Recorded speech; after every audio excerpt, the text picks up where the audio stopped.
자, 그러면 하나님 나라의 어떤 그 문화적 어떻게 보면 그 배경이 뭔가를 한번 살펴보면요. 구약에서 보면 구약 성경에는 하나님 나라나 하늘 나라라는 표현이 직접 나타나지는 않아요.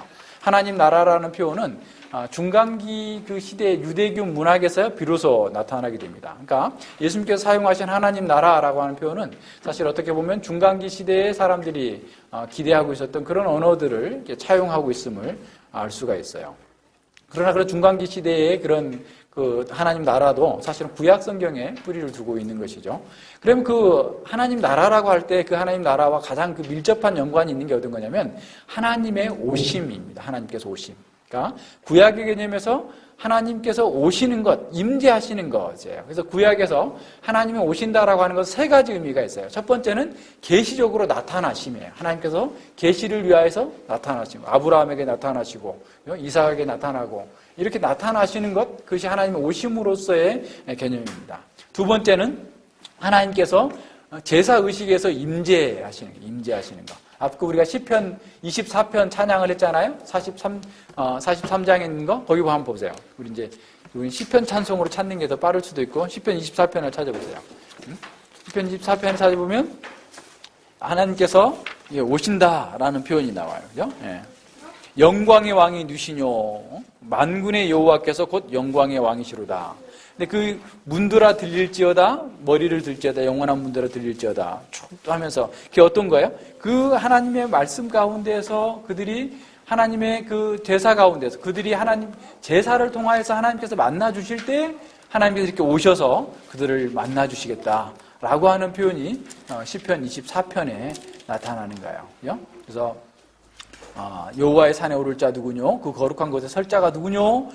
그 손이 깨끗하며 마음이 청결하며 뜻을 허탄한 데 두지 아니하며 거짓 맹세치 아니하는 자로다. 저는 여호와께 복을 받고 구원의 하나님께 의를 얻으리니 이는 여호와를 찾는 족속이요 야곱의 하나님의 얼굴을 구하는 자로다. 그러면서 이제 하나님께서 오시겠다. 영광의 왕께서 들어오시겠다. 영광의 왕이 가시리로다.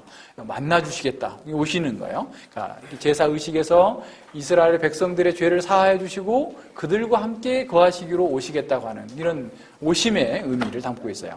세 번째는 그 시편 18편 같은 데 보세요. 다른 데도 많이 있는데 우선 좀 몇 개만 찾아봐요. 시편 18편에도 보면 하나님께서 오시는데 이거는 시편 18편에서 오심은 어떤 거냐면 심판을 위해서 오시는 거예요. 쭉 빽빽한 구름이 이렇게 오고 광채 우박이 나타나고, 그죠?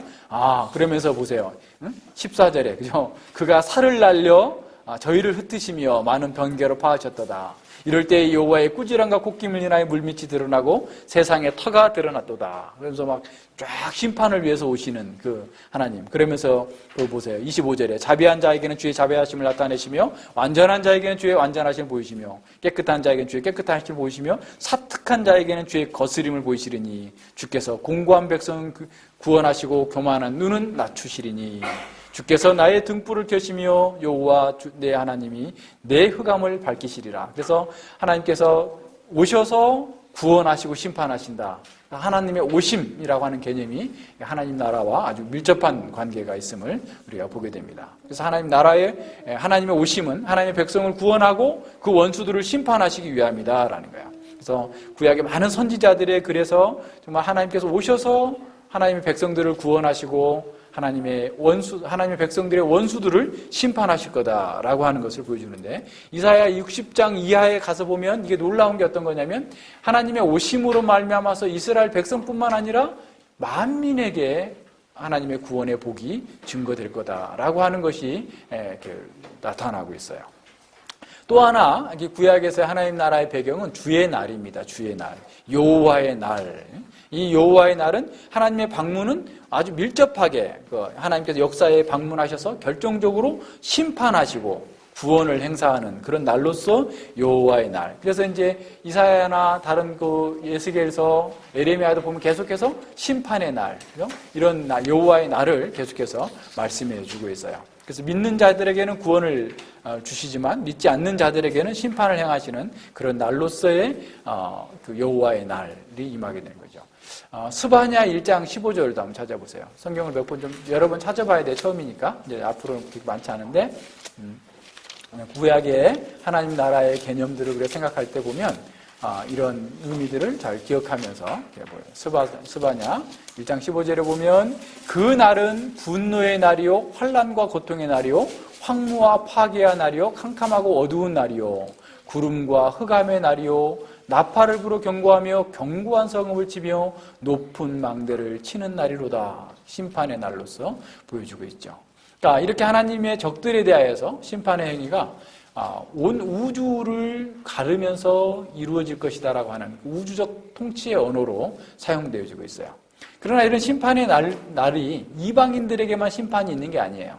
아모스를 보세요. 아모스 5장 18절에 보면 아모스 시대의 이스라엘 백성들은 하나님께서 오시면 자신들은 구원하고 이방은 악한 세력들은 다 멸망할 거다라는 기대를 갖고 있었는데 아모스는 그 기대에다가 찬물을 끼얹는 말을 합니다. 5장 18절 보세요. 화했을진저 여호와의 날을 사모하는 자여 너희가 어찌하여 여호와의 날을 사모하느뇨 그 날은 어둠이요 빛이니라. 자, 빛이 아니니라. 어둠이요 빛이 아니라. 다시 말하면 무슨 말이에요? 그러니까 그들은 여호와의 날을 기다리면 그 날에 자신들은 구원 얻을 거라고 생각하지만 너희들처럼 계속 범죄하고 악을 행하면서 하나님을 거부하는 자들은 결과적으로 너희들에게는 심판의 날이 될 것이다 라고 얘기하는 거죠.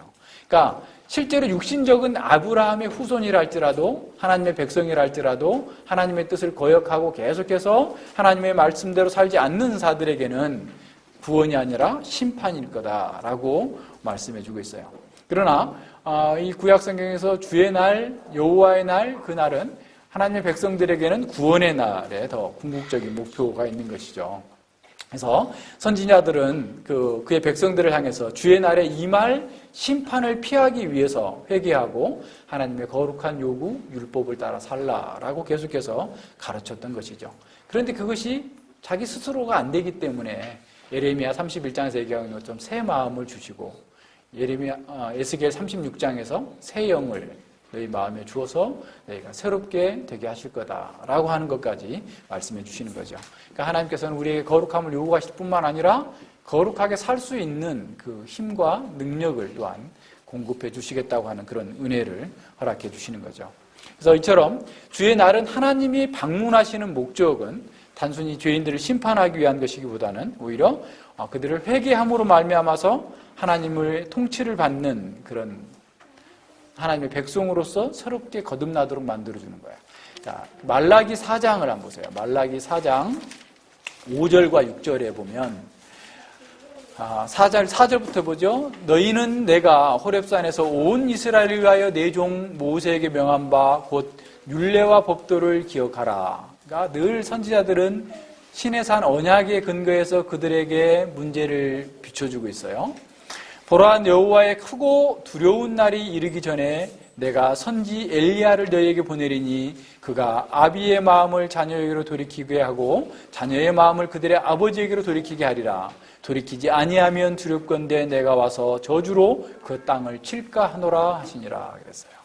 그러니까 구원의 날 여호와의 날은 회개와 밀접한 관련이 있는 거예요. 기존에 갖고 있던 죄된 생활 방식, 습관들을 버리고 하나님께서 요구했던 신의 산 언약으로 다시 돌아가서 율법을 준수하고 하나님의 뜻을 따라서 회개함으로 구원받을 길을 예비하라라고 하는 말씀입니다. 자, 그래서 이렇게 볼 때 구약에서 주의 날, 하나님의 오심은 일반적인 현상이라기보다는 결정적인 하나님의 오심을 말해주고 있는, 다시 말하면 종말론적 오심을 기대하고 있다라고 하는 것을 보여줍니다. 세 번째로 하나님의 왕권에 대해서 생각해 보면 앞에서도 얘기했지만 구약 성경에서 하나님 나라, 하늘 나라라고 하는 표현은 그 자체는 나타나지 않아요. 그러나 여호와께서 다스리는 나라라고 하는 그 언급도 사실은 그 구약 성경의 많은 구절 중에서 9번밖에 나타나지 않고 있습니다. 그러나 왕이라고 하는 용어가 여호와께 적용되는 것은 41번이나 돼요. 그러니까 여호와는 왕이시다라고 하는 그런 개념. 그래서 여호와의 왕권 개념은 이스라엘의 왕정이 시작되기 전부터 이미 있었죠. 그래서 출애굽기 19장 5절과 6절에서도 온 세계가 내게 속하였나니 라고 했을 때도 이 모든 세계가 하나님의 것이다. 왕권을 개념이 나타내고 있는 거죠. 그러니까 왕정 이전에도 여호와는 나의 목자의 신이, 인도자, 목자라는 말이 다 인도자, 왕 이런 의미예요. 구출자, 언약의 주로 이렇게 뭐랄까 어떤 면에서 유동적인 의미로 어떤 고정되어 있는 것이 아니라 정말 통치와 또 다스림과 역동적인 그런 의미로서의 왕권이 늘 보여주고 있는 것이죠. 그래서 미래에 나타나게 될 하나님의 왕권에 대한 이러한 기대는 포로기 이전부터 종말론적인 왕국의 도래를 계속해서 기대하고 정착되었다가 메시아에 대한 기대로 이제 연결이 되고 있는 거죠. 그래서 이사야 6장 이하에서 쭉 나타나는 11장 2세의 가지 또 나타나고 예레미야 30장 32장에서 한 목자를 보내시겠다 에스겔에서도 나오고 그러니까 이러한 모든 것들이 종말론적인 왕국의 도래를 기대하면서 새 창조를 내다보는 이런 과정 속에서 하나님의 왕권이 드러나게 됩니다. 그래서 구약성경에서 나타나는 이 종말론적 왕국의 특징은 세 가지로 드러날 수 있어요. 첫 번째는 뭐냐면 이스라엘뿐만 아니라 이방 나라들에게도 그 영향력이 미치는 여호와의 보편적인 통치가 이루어지게 될 것이다 라고 하는 것이 아주 크게 드러나고 있어요. 두 번째로는 메시아의 백성 가운데에서 흘러넘치게 될 여호와의 의, 또 여호와의 나라, 하나님의 의가 이렇게 보여지게 될 것을 나타내 보여주고, 세 번째로는 하나님과 인간 사이의 관계가 회복되어져서 왕국의 평화, 샬롬이 있게 될 것이다 라고 하는 것이 이런 여호와의 왕권, 구약 성경에 나타난 여호와 왕권과 관련돼서 나타나는 거죠. 그런데 이 하나님의 왕권과 메시아의 관계가 사실 처음부터 이렇게 직접적으로 연결돼서 나타나는 건 아닙니다. 이제 이 상황이 좀 더 진행이 되면서 메시아가 오셔서 여호와의 왕권을 통치할 텐데 그 대리적인 통치를 하실 거다라고 하는 의미로서의 이 메시아의 여호와의 통치를 얘기하고 있는 거죠. 그래서 구약에도 이미 선지자, 제사장, 왕이 메시아로서 기름 부음을 받은 자로서 이 여호와의 통치를 대행하고 있었지만 이제 마지막 종말의 날에 이 삼중직을 다 한 몸에 지으시고 온전하게 여호와의 통치를 이루게 될 그 메시아를 소망하게 되는 것이 바로 종말론적인 여호와의 왕국에 대한 기대가 나타나는 거예요. 미가서 5장 1절과 5절에도 보면 4절에 쭉 보면 그 유다 땅 베들레헴에서 메시아가 날 것이고 그가 그 모든 나라를 다스리게 될 것이다라고 하는 그런 기대를 갖고 있는 것이죠. 그래서 사람들은 메시아를 통하여서 진정한 하나님의 왕권을 대행하는 충족자를 만나게 될 것이고 메시아의 안에서 하나님의 임재가 나타나고 그 결과 온 세상에 하나님의 궁극적인 통치가 이루어지게 될 것이 실현될 것을 기대하고 있었던 거죠. 이게 유대교적인 배경을 좀 보면요. 그러니까 유대교적인 그 문화에서 이 하나님 나라에 좀 더 구체적으로 또 발전된 개념으로 나타나게 됩니다. 첫 번째는 그 유대 묵시 문학에서 하나님의 오심이 드러나게 되는데 유대 묵시 문학에서의 그 묵시 문학은 1차적으로는 구약에 있는 선지자들의 예언을 많이 인용하고 있어요. 그런데 거기서 지난번에 얘기한 것처럼 초월적인 세계에서 이 종말의 상황을 극단적으로 보여주고 있는 그런 상황이죠. 거기서도 하나님의 오심이라는 것이 나타나는데 역시 마찬가지로 구원과 더불어서 심판을 하는 그런 의미로서의 하나님 나라의 오심을 보여주고 있습니다. 유대 문학에서도 여전히 하나님 나라의 하나님의 오심은 그 구원과 심판을 보여주고 있고 그 다음에 주의 날과 그 종말론적인 이원론을 보면요.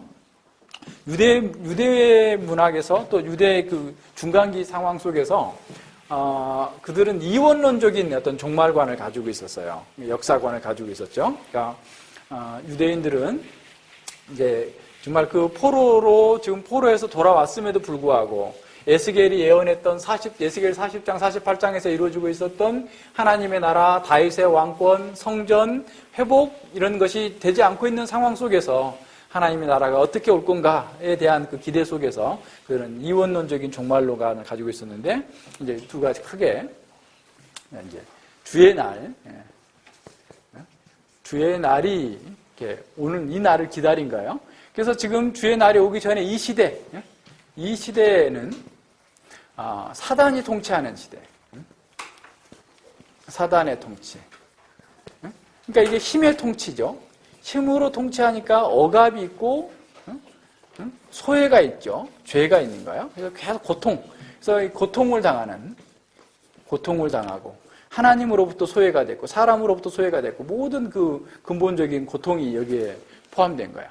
그런데 주의 날이 오기 전에 이제 엘리야가 온다. 엘리야. 우리가 지금 이사야에서 본 것처럼 또 말라기에서 내가 엘리야를 먼저 보낼 거다라고 하는 엘리야. 그죠? 엘리야가 오고 나서 주의 날 메시아가 오고 그리고 이제 네세 다음 세대 네세라고 올 세상 2세대 올 세대 네세라고 합시다. 네세에는 하나님의 통치가 이루어지고 하나님의 통치니까 어떤 그 통치겠어요? 의의 통치죠. 의의 통치니까 그 속에서는 샬롬, 평화가 있는 거예요. 평화가. 샬롬이 있고 그리고 정말 여기서는 진정한 복이 있는, 의가 있고 행복이 있는 이런 공의가 있는, 그죠? 이런 그 상황이 이루어질 거다라고 해서 지금 이 시대는 지금 고통의 시대이고 드디어 주의 날이 와서 메시아가 와서 이 사단의 통치를 끝장내고 그리고 하나님의 나라, 하나님의 통치가 이루어지게 되면 드디어 이런 의와 살롬, 억압받는 자가 없고 고통받는 일이 없는 그런 새로운 세계가 올 것이다 라고 하는 그런 기대를 가지고서 늘 주의 날을 열망하고 있었던 사람들입니다. 그래서 이러한 사단의 통치로 말미암아서 도래하게 된 사람들과의 관계에서 소외, 하나님과의 소외, 그리고 이제 폐역과 죽음이 있고 악인이 번성하고, 그죠? 악인이 번성하고, 그죠? 여기 죽음이 있고, 그죠? 그리고 여기서는 이제 부활하고 생명의 부활로 나올 거다 등등의 이러한 기대를 쭉 갖고 있었는 게 다니엘서에서 예언했던 거, 또 에레미야에서 예언했던 거, 에스겔에서 예언했던 그런 모든 일들이 주의 날이 임함으로 말미암아서 이 세상 가운데 이루어질 거다라고 하는 사실을 갖고 기대를 하고 있었던 겁니다. 그래서 유대 문학에서 이 하나님 나라라고 하는 것도 사실은 하나님께서 오셔서 정말 이 주의 날을 이루셔서 온전한 통치를 이룰 것이다 라고 하는 것에 어떤 중점적인 그 의미가 담겨져 있었어요. 그래서 그들은 늘 미래에 주의 날이 오시면, 주께서 오시면, 메시아가 오시면 이 사단의 통치가 끝장나고 이런 이방의 로마의 헬라의 이런 제국의 통치가 끝장나고 하나님 다윗과 같은 통치자가 와서 모든 것을 이루어 갈 거다라고 하는 것을 보여주고 있었던 거죠. 이런 의미에서 이 유대교에서의 하나님 나라의 그런 개념들을 사실은 예수님께서 그대로 가지고 있었고 예수님의 말씀을 듣던 설교를 듣던 모든 사람들이 그러한 말씀의 근거에서 하나님 나라의 그 의미를 이해하고 있었던 거예요. 자, 그렇다면 이제 한번 생각해 봅시다. 우리 이제 이거는 이제 이제 우리가 하나님 나라를 그러면 늘 생각할 때 어떻게 생각해야 되겠어요? 하나님의 나라는 따로 신약 성경에서 하나님 나라가 뭐다라고 하는 것을 설명하지 않았어도 하나님 나라가 왔다라고 하는 것은 뭐냐면 드디어 하나님의 통치가 이루어지는 때가 됐다라고 하는 것을 이해해야 돼요. 그래서 이제 아까 이제 종말론적인 이유는 주님의 나라가 왔고 엘리야가 먼저 왔고 엘리야. 그래서 이제 예수님께서는 이제 다음 시간 하지만 세례 요한이 엘리야다라고 하는 거예요. 세례 요한이 왔고 그다음에 예수님이 오셨어요. 그래서 예수님은 지금 말씀하시기를 지금 하나님 나라가 임했다라는 거예요. 예수님께서는 지금 하나님 나라가 가까이 왔다. 이미 왔다는 거예요. 그러니까 하나님 나라가 왔어요. 그죠? 그리고 이제 지금 이제 한번 보세요. 자, 이게 지금 사단의 통치하는 영역이에요. 사단의 영역이 구약의 기대로는 당시 예수님 백성들의 기대로는 이 예수님이 오시면 사단의 통치가 끝났어야 되는데 끝나지 않고 지금 계속 가고 있는 거예요. 그리고 예수님을 통하여서 하나님 나라는 계속 성장해 가고 그리고 이게 언제 끝나냐면 예수님의 재림하실 때 예수님께서 다시 오실 때 하나님 나라가 극치에 이르게 되고 사단의 멸망이 되고 아까 우리 봤던 것처럼 요한계시록 21장 22장에서 다시 이제 온전한 하나님 나라가 이루어지게 될 것을 보여주고 있어요. 자, 그러면 이 시대는 어떤 거냐면 예수님의 통치와 사단의 통치가 지금 같이 가고 있는 거예요. 그래서 겉으로 볼 때는 사단의 통치가 여전히 우세한 것처럼 보여요. 그러나 예수님의 통치는 계속해서 성장해 가고 있어요. 우리 안에서도 개인적으로도 성장해 가고 있고 밖으로도 계속해서 성장해 나가고 있는 하나님의 나라의 성장이에요. 그래서 예수님의 통치는 의의 통치고, 그래서 예수님의 통치를 받는 사람은 샬롬, 평강이 있고 안식이 있어요. 이 평강과 안식 안에서 예수님의 통치를 받는데, 그 예수님의 통치, 의의 통치는 말씀의 통치로 이루어지는 거예요.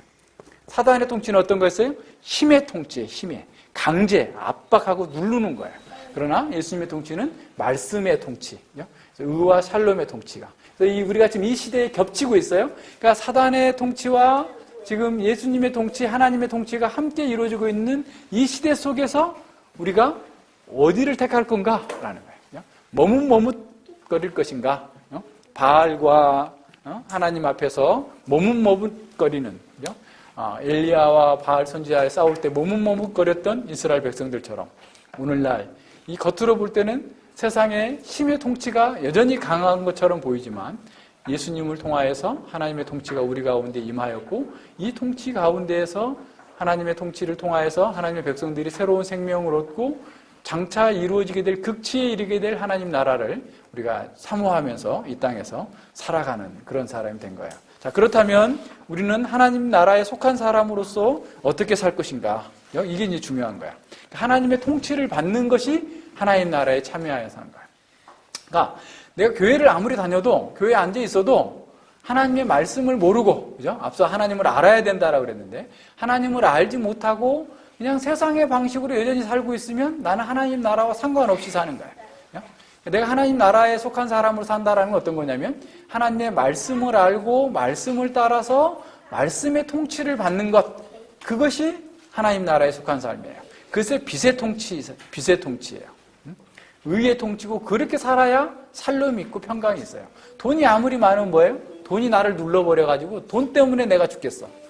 돈 때문에 들볶여 죽어. 많은데. 왜 다른 사람은 돈이 없어서 들볶여 죽는데, 돈이 많은 사람은 그 돈을 지키느라고 들볶여서 죽어. 그죠? 잠 못 자고. 훔치려고 하는 사람들이 너무 많거든요. 그러니까 이게 얼마나 힘들어요. 그래서 우리는 의의 통치, 하나님의 통치를 갖고 있기 때문에 많아도 적어도 다 그것을 능히 이길 수 있는 사람이 되는 거예요. 하나님의 통치를 받는 것이 우리에게 중요하다. 그러니까 늘 기억해야 돼요. 하나님 나라, 내가 지금 하나님 나라에 속해 있느냐, 사단의 나라에 속해 있느냐, 내가 하나님의 말씀이 진리라고 믿느냐, 돈이 진리라고 믿느냐, 힘이 진리라고 믿느냐, 그거 차이예요. 그러니까 돈이 진리라고 생각하는 사람은 교회에 나와 있지만, 여전히 제의에 참여하고 있지만, 사실 하나님 모르는 사람처럼 교회는 교회 안에서만 그냥 하고 밖에서는 자기 방식대로 사는 거야. 힘의 논리를 따라 사는 거야. 세상 이치를 따라 사는 거야. 그러면 여전히 나는 지금 사단의 통치 가운데 있는 거야. 그러면 그 속에서는 평강이 없고 자유가 없고 고통과 괴로움과 죽음이, 사망이 지배하는 세계에 살고 있는 거야. 그래서 우리는 거기에서 벗어나서 하나님의 사랑의 아들의 나라로, 하나님의 통치를 받는 그런 나라로 우리에게 바뀌었다라고 하는 사실을 기억해야 됩니다. 그래서 우리는 역사 전체를 어떻게 해야 돼요? 이런 텔레스코핑의 방식으로, 창세 전에 하나님께서 가지셨던, 창세기 1, 2장, 3장에서 가지고 있었던 그 하나님 나라의 목표가 사단으로 말미암아서 무너졌지만, 궁극적으로 요한계시록 21장, 22장에 가서 온전하게 성취되어질 것을 바라보면서 우리는 지금 이 시대를 살아가고 있는 거예요. 이 사단의 통치와 이 예수님의 통치가 겹치는 이 마지막 때를 살고 있어요. 이 마지막 때, 그죠? 요한계시록 계속해서 얘기하고 있는 게 뭐예요? 너희들이 바벨론을 따라갈 건가? 예수님의 목소리를 따라갈 건가? 이거 역설적이에요. 예수님의 요한계시록 예수님에서 표현하고 있는 건 뭐냐면 어린 양이 어린 양. 왕이신데, 만왕의 왕이시고 만주의 주신데 어린 양의 표현. 그러니까 사람이 볼 때는 어리석은 거예요. 기독교를 믿는 것은 사람이 볼 때는 그거 어리석고 좀 바보 같은 짓이에요. 누가 십자가에 못 박힌 예수가 그리스도라고, 우리의 구원자라고, 이런 멍청이, 그런 걸 믿어? 차라리 내 주먹을 믿지. 사람들이 하는 말대로. 그럴 거 아니에요. 우리는 지금 그래도 기독교가 많이 이렇게 퍼져 있기 때문에 그런 말 하는 사람이 없을지 모르지만, 한번 생각해 보세요. 1세기 당시에 헬라인들이 얼마나 멍청한 거였겠어요. 힘이 철학인데, 힘의 철학이 지배하고 있는 건데. 그러니까 마태복음 11장 25절 이하에서 예수님께서 말씀하시고 있는 것처럼 지혜롭고 똑똑한 사람에게 이걸 숨겨요. 스스로 지혜롭다고 생각하고 똑똑하다는 사람에게는 결코 이 하나님 나라의 원리를 받아들일 수 없습니다. 근데 어린아이와 같은 자에게, 정말 나는 아무것도 아닙니다, 주께서 가르치시는 대로 믿고 받아들이고 살겠습니다 하는 사람 속에 하나님의 통치가 임하는 거예요. 이것이 하나님의 뜻이에요. 그러니까 우리는 하나님 나라를 받아들이려면 어린아이와 같이, 돌이켜 어린아이와 같이 되지 않냐면 하나님 나라에 들어올 수 없어요. 어떻다는 거예요? 그러면 세상의 방식을 따라서 살려고 하면 하나님 나라에 들어오지 못해요. 그런데 그걸 다 포기하고 자기마저도 포기하고 자기 십자가를 지고 자기를 부인할 때 하나님 나라가 우리 안에 임하고 하나님의 통치가 임함으로 우리가 진정한 생명의 복을 누리게 되는 거예요. 그래서 우리가 교회가 하나님 나라를 증거하는 공동체다라고 할 때 그 내용은 어떤 거냐면 바로 우리가 하나님의 통치를 받는 거예요. 온 세상이 하나님의 통치를 받아야지 정상이에요. 그죠? 모든 만물이 하나님의 통치를 받고 하나님의 영광을 드러내는 게 정상인데 모든 만물이 지금 죄 가운데에서 사단의 통치 가운데에서 지금 신음하고 있는 가운데에서는 오직 하나님의 생명을 가진 하나님의 사람들, 하나님의 백성들 속에서만 하나님의 통치가 이루어지고 있는 거예요. 그래서 이 하나님의 통치를 받는 사람, 우리는 정말 기쁘고 복된 사람이다 라고 하는 사실을 알고 우리가 이런 역사 가운데에서 이 하나님의 통치를 받으면서 다른 사람들에게 진정으로 생명의 복이 흘러가도록 만들어주는 것이 우리의 사명이다 라고 하는 것을 기억하시기 바랍니다. 기도하겠습니다. 하나님 아버지 감사를 드립니다. 주께서 저희들을 사단의 통치에서 흑암의 나라에서 건져내시려고 하나님께서 그 독생자를 이 땅에 보내셔서 우리 가운데 오셔서 가르치시고 행하시고 십자가에 못 박혀 죽으시고 부활하신 그 권능으로 말미암아서 우리를 사단에게서 사단의 속박 아래서 신음하며 영원한 사망을 당해야 될 그 자리에서 건져내셔서 이렇게 하나님의 사랑의 아들의 나라로 평강의 나라로 안식의 나라로 부르셔서 이렇게 복되게 살아갈 수 있도록 은혜 주심을 진실로 감사를 드립니다. 우리가 하나님의 나라, 하나님의 통치가 우리의 마음에서부터 잘 이루어질 수 있도록 우리가 스스로 낮아지고 겸손케 되어줄 수 없사오니 성령님께서 우리를 굴복시켜 주시옵시고 우리를 어린아이와 같은 심령으로 주의 말씀을 잘 받고 그 통치에 따를 수 있는 그런 마음으로 저희들을 바꾸어 주시옵소서. 우리의 마음에서 돌 같은 마음을 제하여 주시고 부드러운 살코기와 같은 마음을 주시고 새 영을 주셔서 하나님의 말씀을 감사함으로 받고 이 말씀에 아멘으로 화답하며 그 말씀을 구현하는 것으로 하나님의 통치를 이 세상 가운데서 잘 증거할 수 있는 저희들 모두가 되어줄 수 있도록 함께하여 주시옵소서. 감사드리며 예수님 이름으로 기도드립니다. 아멘.